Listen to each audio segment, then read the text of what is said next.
Why are we so addicted? Look around. We live in a time where everything needs to be fast and constantly rewarding. It's not just drugs or alcohol anymore. Addiction is everywhere. Social media, video games, pornography, food, and even binge-watching YouTube videos. It's like our brains crave non-stop stimulation, every second of the day. The result? We can't even sit down for a meal without playing a video or scrolling through TikTok. So what's the big deal? When you get stuck in these habits, life starts slipping away. You lose time, energy, mental health, and worst of all, you stop doing things that would actually make you happier in the long run. The worst part?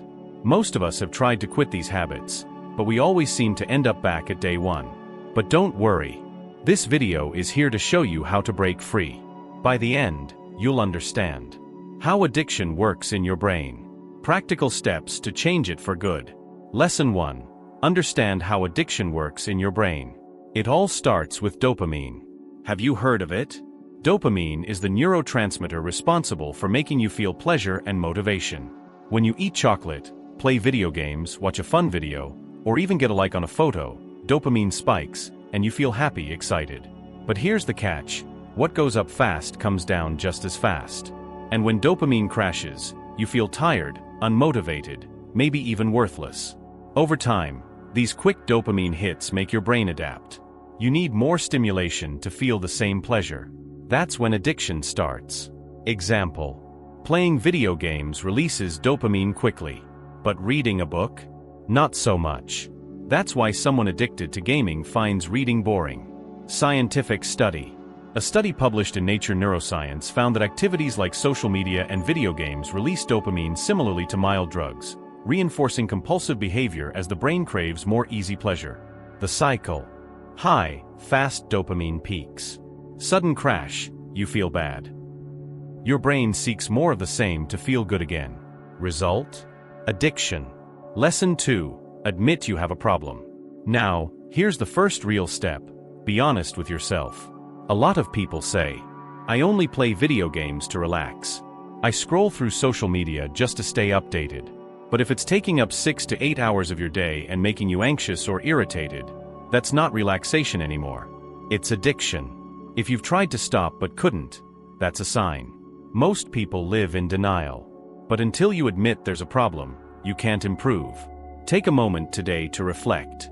How much time do I really spend on this activity? Can I stop without feeling irritated, anxious, or sad? Is this affecting my health, relationships, or goals? If the answer is yes to any of these questions, it's time to make a change. Scientific fact. According to a study by the American Psychological Association, the first step to any behavior change is developing self-awareness. Admitting there's a problem increases the chances of success by up to 30%. Lesson 3. Replace addiction with healthy habits. Alright, you've recognized the problem. What's next? Replace the bad habit with a healthy one. Why? Because simply trying to quit cold turkey rarely works. Addiction is part of your daily routine, like brushing your teeth or showering. So instead of just stopping, you need to replace it. How to do it? Choose something that also releases dopamine, but in a healthier, more gradual way. Here are some ideas. Exercise, gym, running, or even a walk. Learn something new, read a book, take an online course. Creative hobbies, drawing, writing, playing an instrument. Socializing, hang out with friends, meet new people. Important. Pick something you genuinely enjoy. If it's not enjoyable, it'll be tough to stick with it.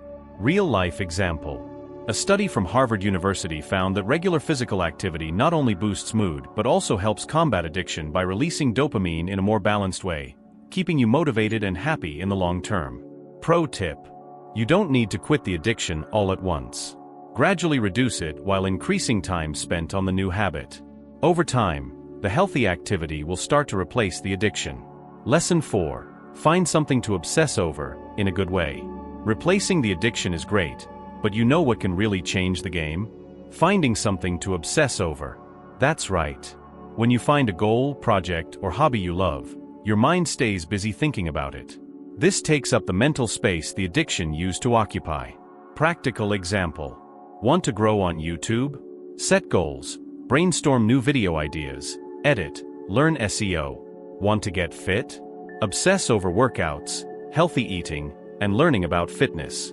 Why it works. The brain loves challenges. When you're focused on something exciting, it releases dopamine naturally while you work toward your goal. Interesting data. A study published in the Journal of Personality and Social Psychology found that people who set clear goals and dedicate themselves to them have higher sustained dopamine levels, reducing the need for instant gratification. Action step. Right now, list 3 things you'd like to learn or achieve. Pick one and start working on it today. Lesson 5. Take care of your mental health. Have you ever wondered why we turn to addictive behaviors? Often, it's a way to escape negative feelings like emptiness, sadness, or anxiety. The solution? Improve your mental health. How to do it? Meditation. Just 10 minutes a day can reduce anxiety. Gratitude. Write down 3 things you're grateful for every day. Social connection. Spend time with friends or family. Physical activity. Yes, exercise also boosts mental health. Scientific data. A study from the University of California found that practicing gratitude regularly can increase happiness by 25% in just 6 weeks. Stop using addiction as an escape. Instead of turning to addictive behaviors when you feel bad, focus on improving your mental health. Over time, you'll need less escape and feel better naturally. Lesson 6. Change your identity. This is a powerful one. You need to change how you see yourself. Why does this matter? We act according to the identity we believe we have. If you see yourself as an addict, you'll continue to behave like one. But if you start seeing yourself as a healthy, balanced person, your actions will naturally align with this new version of you. How to do it? Visualize who you want to be. Imagine yourself free from addiction. How does this person act? What do they do every day? Act like this new person. Even if it feels strange at first, start taking small actions that align with this new identity. Want to be someone healthy? Start by going for a walk or reading about nutrition. Real-life example. Think about someone trying to quit smoking. If they always say, "I'm a smoker trying to quit," it's tough to break free. But if they start saying, "I'm a healthy person who doesn't smoke," their brain starts aligning their actions with this new belief. Study. Research published in the European Journal of Social Psychology found that when people change their identity related to a habit, their chances of successfully quitting increase by up to 60%. Lesson 7. Don't beat yourself up for relapsing. Let's be real, you're going to have setbacks. And that's okay. Relapses are part of the process. The most common mistake. You slip up once, think you've ruined everything, and then give up completely. That's a trap. Understand this. A relapse doesn't mean you're back at square one. Every day you avoided the addiction was progress. A setback is just a stumble, not a failure. The secret. Instead of focusing on the slip-up, focus on what you've already achieved. Get back on track the next day as if nothing happened. Real-life example. Imagine someone trying to stop drinking. They go 10 days without alcohol but have a drink at a party. Instead of thinking, "I've lost all my progress," they should say, "I went 10 days without drinking. Now I'll aim for 15 days. Interesting data. Research from the National Institute on Drug Abuse shows that people who accept relapses as part of the process are 30% more likely to succeed in quitting long-term. Lesson 8. Practice mental substitution. When you feel that overwhelming urge to go back to your addiction, here's a practical tip. Don't fight the thought directly, substitute it. What does this mean? Instead of repeating, "I won't do it" over and over, which only increases the desire, think about something positive that makes you feel good. Example. Instead of fighting the urge to binge-watch YouTube, think about a happy memory, like a childhood moment or a recent achievement. Or imagine the sense of accomplishment you'll feel after completing a productive activity, like working out or finishing a book. Why this works? A study published in the Journal of Experimental Psychology found that replacing negative thoughts with positive ones reduces impulsive actions by up to 40%. Extra tip. Create a mental list of things that make you happy. When the addiction calls, shift your focus to one of those positive thoughts. Final words. You've got this. Breaking free from addiction isn't easy, but it's possible. Each step you take, no matter how small, is a step closer to the person you want to be.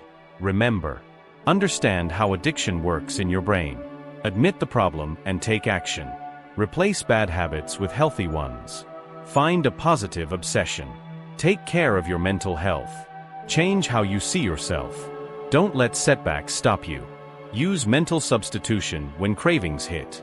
You're not alone in this journey. Every effort counts, and with persistence, you can regain control of your life. Now, let's make it happen.